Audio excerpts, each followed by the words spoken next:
The story of God's general, Edward Payson. In the early years of America's young nation, God raised up a man whose life would burn with prayer, holiness, and passion for a revival. Edward Payson, often called Praying Payson of Portland, born in 1783 in Rindge, New Hampshire, Payson grew up in a devout household under the shadow of a faithful pastor, his father Rev. Seth Payson. From a young age, Edward possessed a brilliant mind and keen sensitivity to spiritual matters. But though intellectually gifted, he wrestled deeply with sin and guilt until the grace of Christ broke through, transforming him into a vessel of God's glory.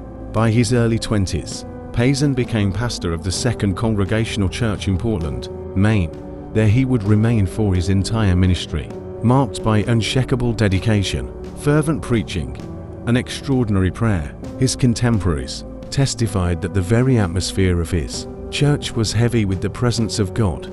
It was said that when Payson entered the pulpit, men trembled, women wept, and hearts were pierced by the spirit of conviction. But the true secret of his ministry lay not in eloquence, but in prayer. Payson was known to spend long nights on his knees, interceding for his people. His worn wooden floor bore the deep grooves where his knees pressed so often in travail before God. Friends and fellow ministers remarked that he prayed as though heaven and earth hung in the balance. One biographer recorded, "He prayed with such reality as if he were face to face with God." Revival followed his ministry. Hardened sinners were broken. The young were drawn into consecration.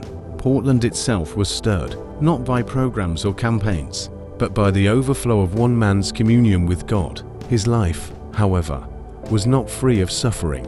Payson endured seasons of physical weakness and chronic illness, yet he bore them with patience and faith. On his deathbed in 1827, at only 44 years of age, he shone with the light of eternity. To visiting friends he said, "The battle is fought, the victory is won.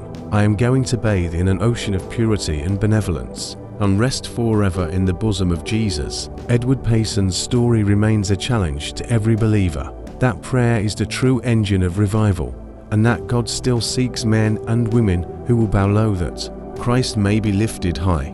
His legacy lives on in the countless lives changed through his ministry, and in the memory of a man whose knees wore out floors but whose prayers shook eternity. Edward Payson's life teaches us that a man on his knees before God is more powerful than armies, and that true revival begins in the secret place of prayer.